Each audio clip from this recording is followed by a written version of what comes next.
Namaste, my beautiful beings of light. Welcome back to my channel.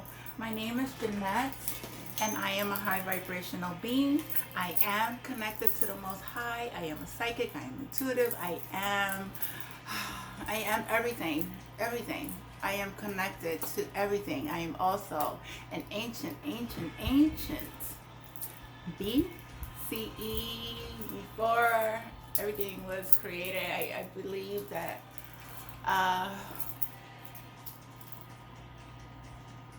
I'm very ancient. My soul is very ancient. I've been here many times. I'm also of Egyptian royalty blood. I am also of alien blood. I am a divine being. I am an earth angel. I am intuitive. I'm a healer.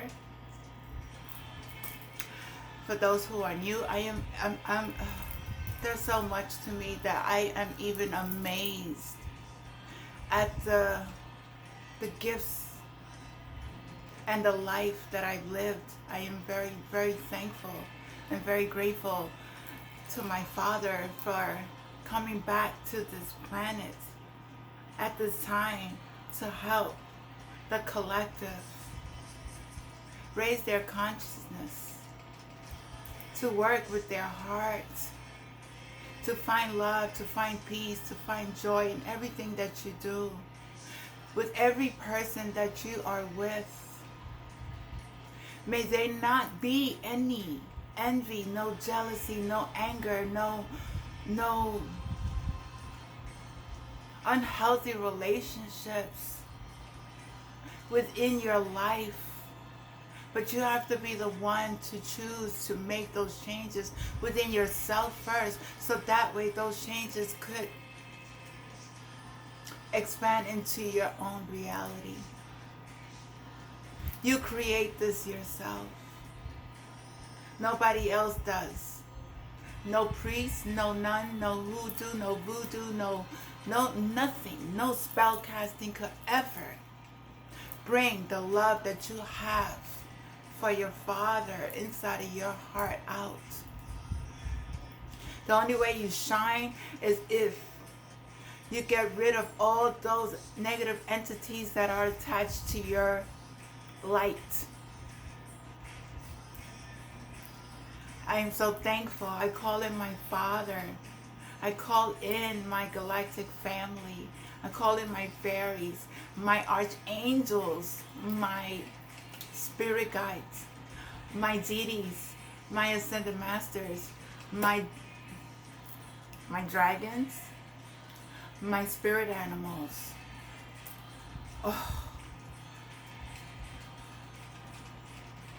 my crystals. I love my crystals. Everything. I call in everyone, every being that I'm connected to. As it is above, so is below. As it is within, so is without. My deities, I love you. Thank you for your protection. Thank you for your guidance. Anubis, thank you.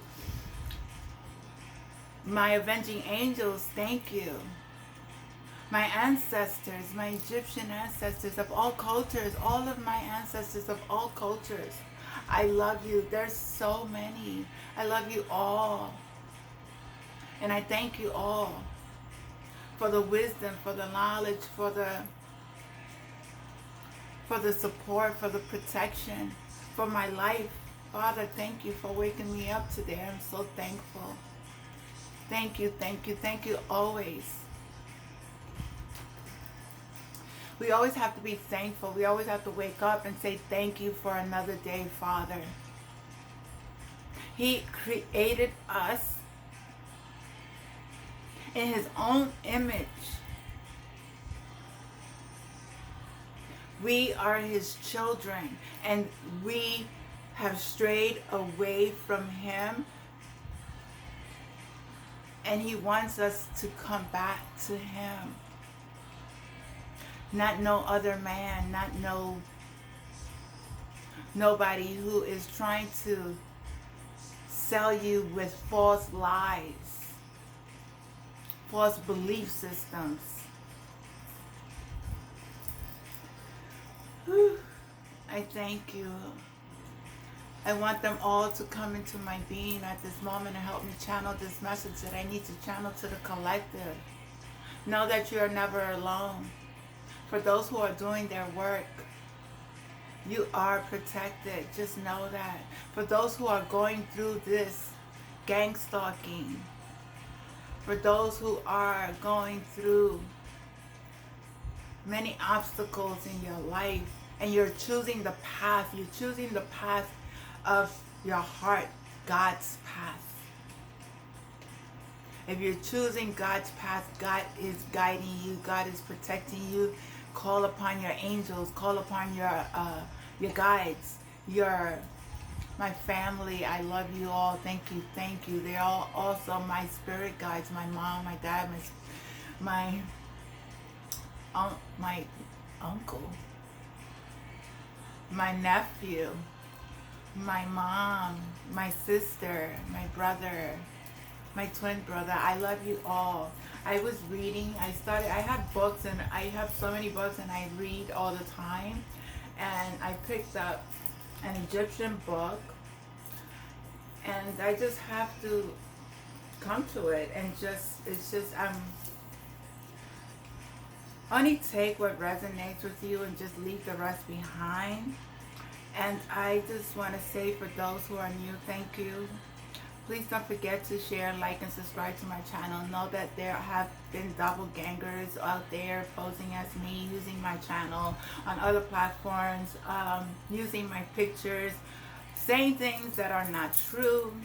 But it's okay. They could say whatever they want to say. At the end of the day, God knows the truth. God will bring these truths out into the collective. Everything will be exposed. Those who have lied, who have deceived, who have cheated, who have killed, who have done anything that is not for the highest good, who has not lived on the 10 commandments, those 10 commandments, you will be exposed. And I also want to say, I don't do personal readings for anyone. I don't. I do not solicitate my services to the collective. My email has been hacked. My YouTube has been hacked. My Instagram has been hacked. My Facebook has been hacked. So, but you know what? I continue to do the work of God because, like Maji says, Maji, the high priestess, says she's a beautiful being as well, and she also has a channel. So I encourage you to also look at her channel, Maji, the high priestess. I brought her cards as well, which is the 144,000. She created these activating chosen one cards, and I love them. As Maji says, God hired me. Who's gonna fire me? And I don't wear this as a religion thing. I wear this because of my protection over my head, over my crown. People have tried, and the energy of my hair is, is very sacred to me. So I protect myself every which way I can, every which way I know how to. And I'm guided to. So I am Egyptian. I have been reincarnated here on this planet at this time to raise the collective consciousness. So I was reading on my ancient family.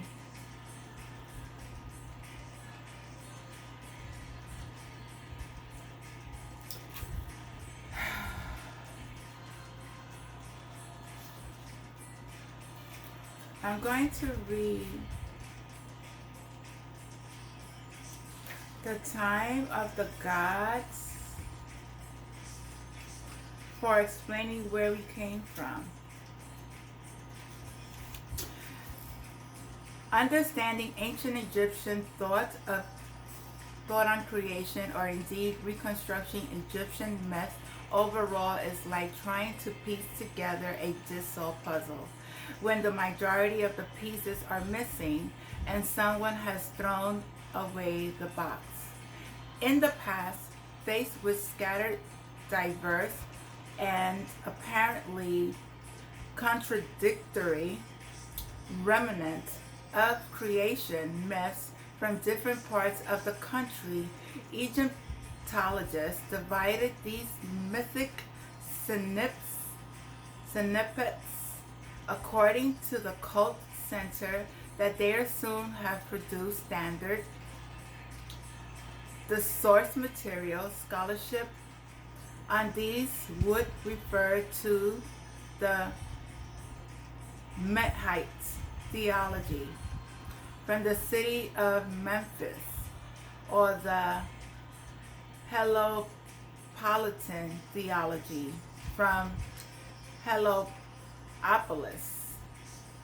Sometimes it was argued that these cult centers, with their various interpretations, were competing, implying that the Egypt priests snubbed their nose at their counterparts in different cities because one might prioritize the god Amun in his guise as the great honker over the divine cow that endangered Re.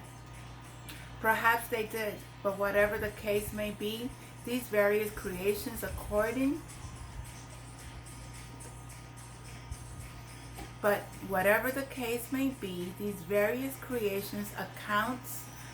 in actually display remarkable cohesion, exhibiting the same fundamental themes and following similar structures. The regional cult center, it seems, put their own spin, generally agreed mythological essentials, emphasizing the rules of particular actors, phases, or aspects of creation, and substituting their own local gods for those mentioned in other versions. In this way, Egypt's various priesthood put forward alternative rather than competing views, thereby reducing the risk of interfaith fisticuffs. So although no universally follow creation myth existed, there was at least an over-anchoring concept, a shared foundation for those creations generally occurred deep within none, the limitless dark ocean. A God awakens or conceived of creation. Through his power, he is his manifestation divided into many aspects of the created world, creating the first gods and the first mount of earth to merge from the waters. Afterwards, the sun, in some accounts, the independent eye of the Creator, in others, newly hatched from an egg, dawned from the first time, bringing light to where once had been darkness. During the New Kingdom, in about 12,000 BC, there was an attempt at Thebes to unify Egypt's main traditions under God Amun as ultimate creator.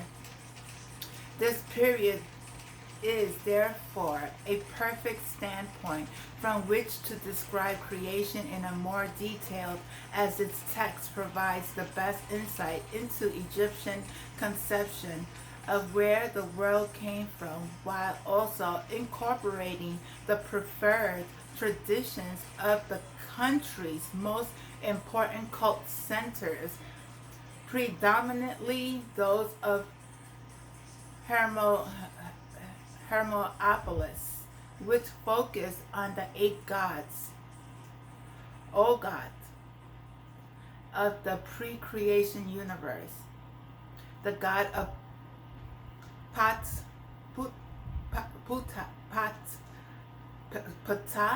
that's Ptah, temple at Memphis, in which the spoken word brought all things into existence, and of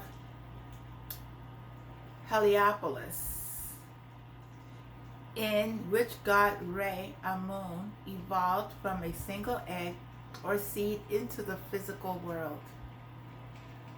Thus, in this chapter, drawing on the work of Egyptologist James P. Allen, the guide by quotations from the Ramsay Great Hymn to Amun, a unique text that presents the conclusion of the Amun's priesthood theological explorations. We will investigate the creation of the world. The Creator, Nun, the infinite waters. The pre-creation universe is an infinite body of water, an expanse of darkness, inert and motionless, a place to bring submarine rather than spaceship. There is no separation of the elements. No earth and sky, nothing is named, and there's no death or life. It has existed in this form for all eternity, unended, still silent. Although beyond the true human comprehension, to conceptualize and discuss this infinite watery expanse, the Egyptians personified its intertwined aspects as indissoluble male and female couples, the males as frogs and the females as snakes. There was none and none Na'et as the limitless water, Ha and Hahet as infinite, Kuk, K-U-K, and Kuket as darkness, and Amun and Amunet as hiddenness. These forces were often collectively referred to as the eight primal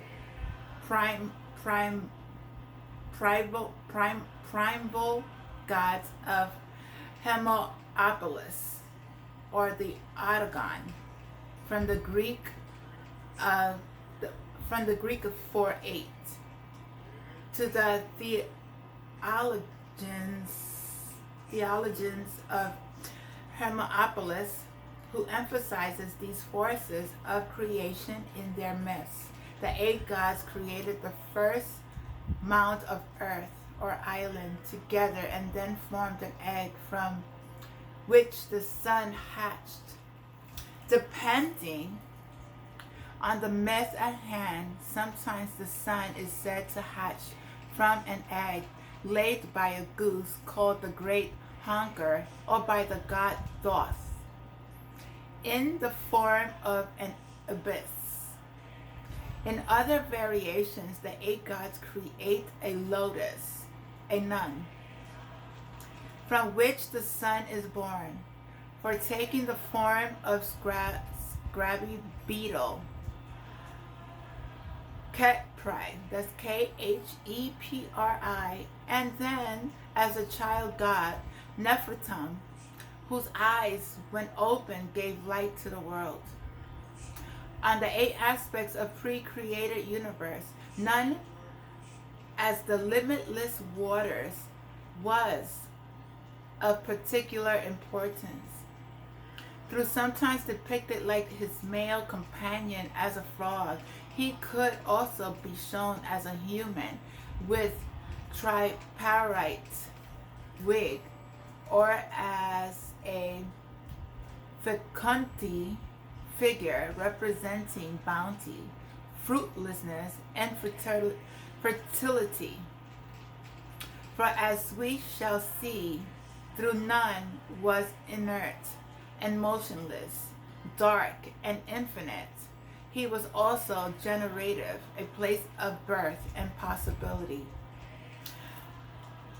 The might seems counterintuitive. How can a place of darkness and disorder be a force for growth and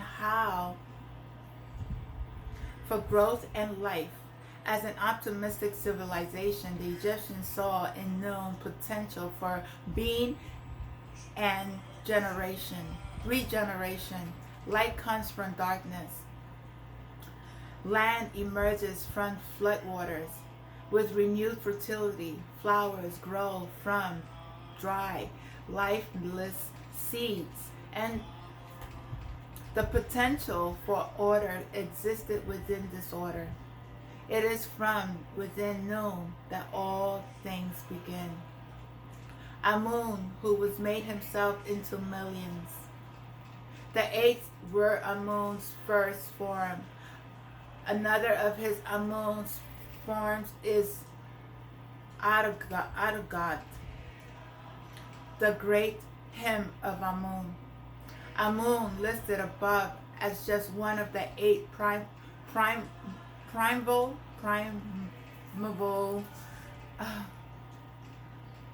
was by 12,000 BC of unparalleled importance in Egypt, state religion. So much of that Adagon of Hermopolis was now regarded as the first development of his own majestic hidden power. The Egyptians depicted Amun as a man with blue skin, wearing a crown of two tall feathered plumes. His title, the Great Honker, demonstrates his associated with the goose, the bird who broke the silence at the beginning of time with his honking, and he could also be shown as a ram, a symbol of fertility. Although Amun's divine wife was normally said to be Mut, as one of the primeval sources of Nun, he found his female counterpart Amunet, who is sometimes drawn wearing the crown of Lower Egypt and carrying the papyrus-headed staff. In the Middle Kingdom, 2066, 1780 BC, Amun rose to prominence in the Thebes region, and in the kingdom, 1549 through 1069 BC, reigned supreme, the ultimate deity referred to as the King of Gods, representing all that was hidden. Amun existed within and beyond. Amun, transcendence, invisible behind all things in existence, before the gods of creation and self-created. He knit his fluid together with his body to bring about his egg in isolation,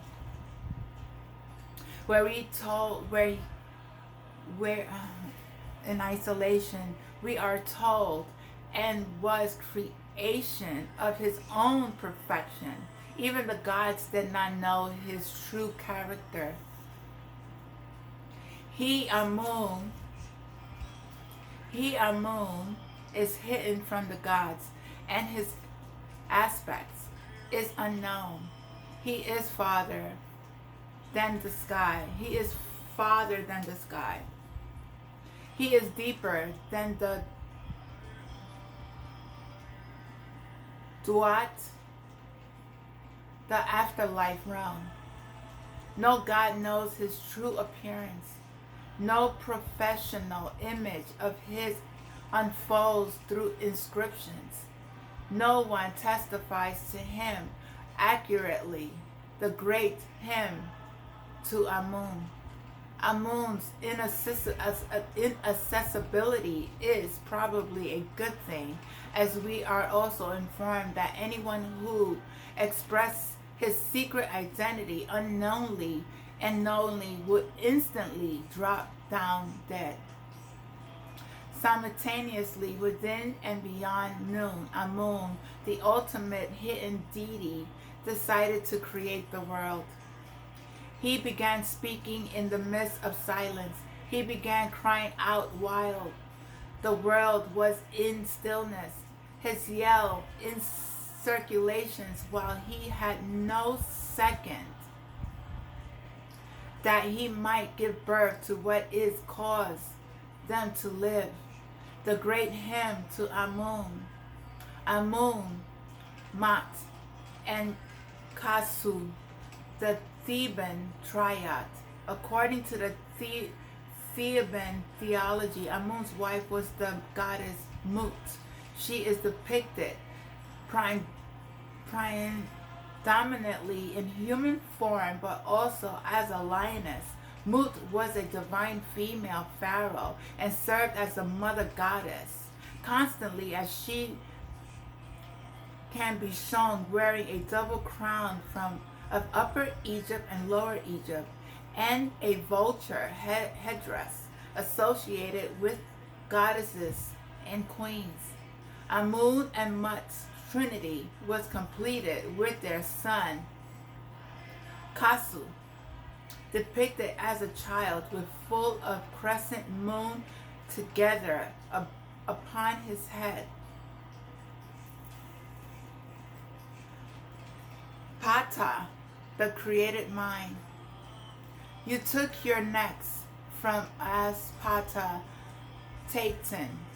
He, Amun, is called Ptah Tatan, the great hymn to Amun. Amun's straightforward intellectual act of thinking and speaking required the interventions of other gods. Ptah, god of arts and crafts, the divine sculpture, and the power of the creative mind. To the priest of Ptah, all things were a creation of his heart, whether deities, the skies, the land, arts of technology, each was conceived and spoken into existence by their God, worshipped primarily at Memphis, they don't want me to say, near modern Cairo. Ptah was shown as a man tightly wrapped in cloth like a mummy, standing on a pedestal, gripping a sculpture, wearing a skull cap with straight beard, unusual for a god, as they normally preferred curving beards. He formed a family triad with the volatile lion goddess Sekhmet and their son Nefertum, depicted as a child with a lotus flower on his head. You can see that.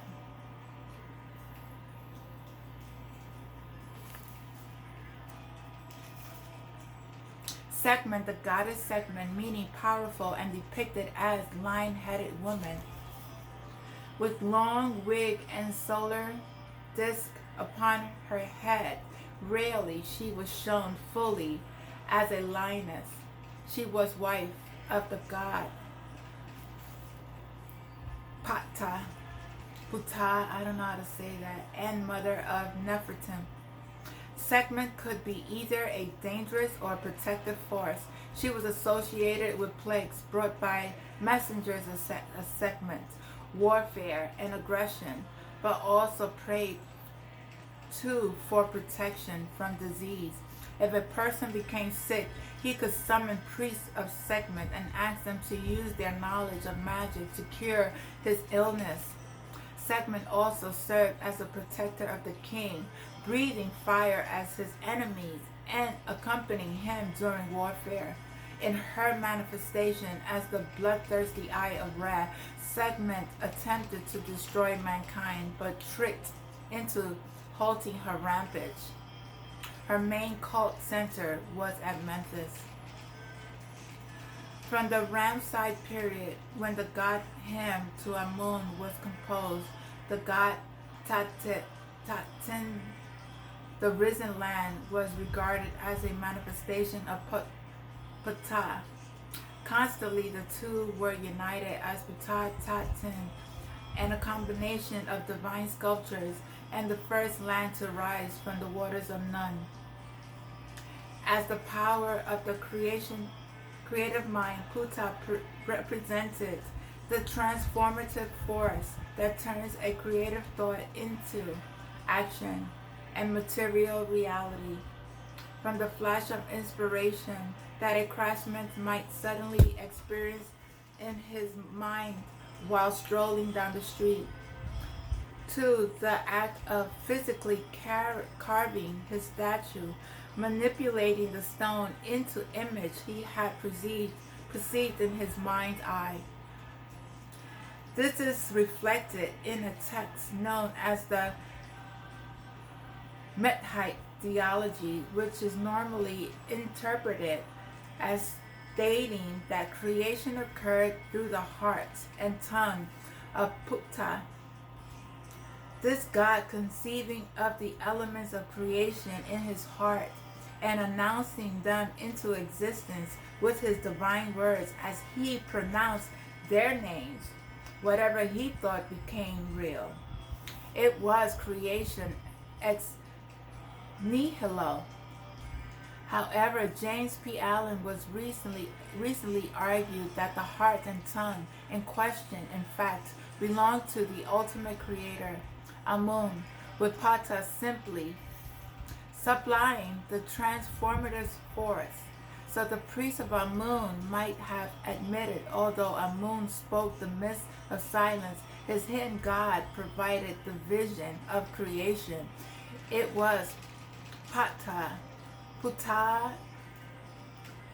as personification of the creative process who enabled Amun's thoughts to be realized. Hu, Sai, and Heka. The intellectual act of creation was possible because of three facts of the Creator: his Sia, divine perception; Hu, authoritative utterance; and Heka, magic. With this power of Heka, he perceived the creative world in his heart, and through his authoritative utterance spoke into existence. Each of these three forces was personified as an individual God, with Hu and Sia said to come into being from drops of blood dripped from the phallus of the sun god. Heka, however, came to existence before two things have developed in the world, and thus, when personified, is something presented as a creator, illustrated as a man, or something as a child. Heka often sports a carved divine beard. The headquarters of a lion can be shown atop his head, and he sometimes holds snakes in his hands.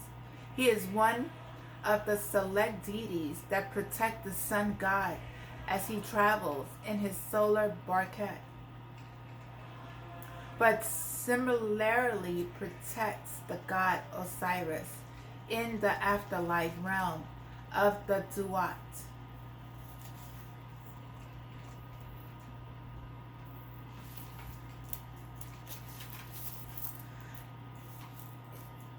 If then we imagine Amun as a wealthy benefactor, a man commissioning a statue to his particular requirement, Ptah as the divine artist and craftsman hired to realize his work, what so who was the raw material upon which Amun as ultimate creator and Ptah as the translator of the creator will were to work?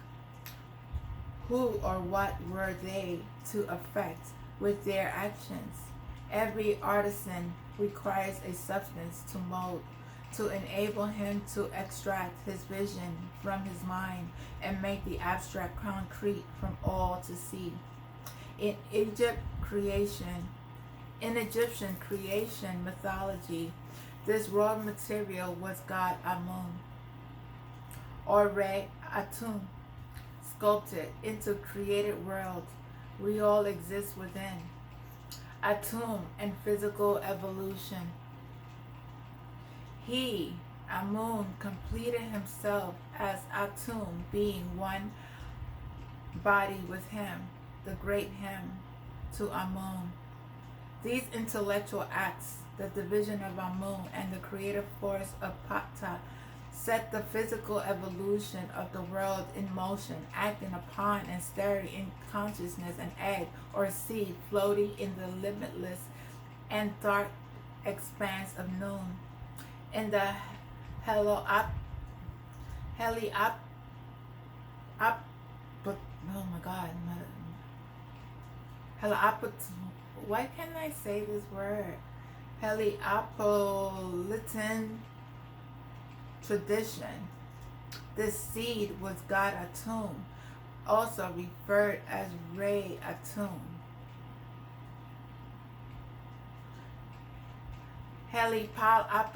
I can't. Okay. At this point of fusion of all matters and gods mixed together and undifferentiated, Atum was like singularity at the start of the Big Bang, or as himself relates, I was alone in the primal ocean, none in the innerness, and could find no place to stand. The gods of the first generation had not yet come to being, but were with me. And that was I guess that was the coffin text 80. Atum, meaning the fisher, was the Lord of totality, a God that simultaneously represented evolution and the completion of evolution.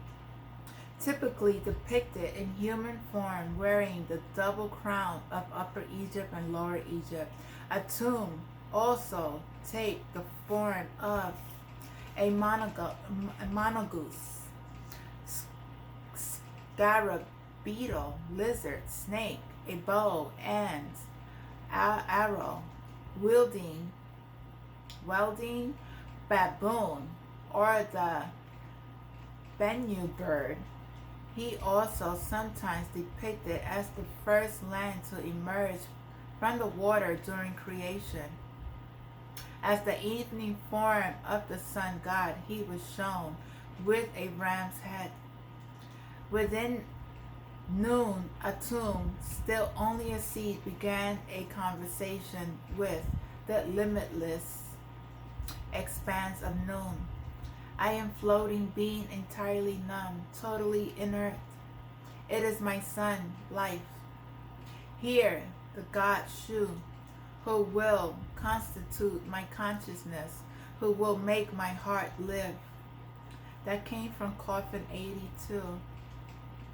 Noon responds, inhale your daughter, Mayat.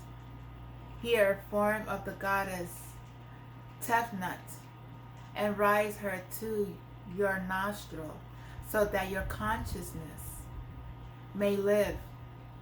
May they not be far from you, your daughter Mayat, and your son Shu, whose name is life. It is your son Shu who will lift you up. I'm going to start another video because this one's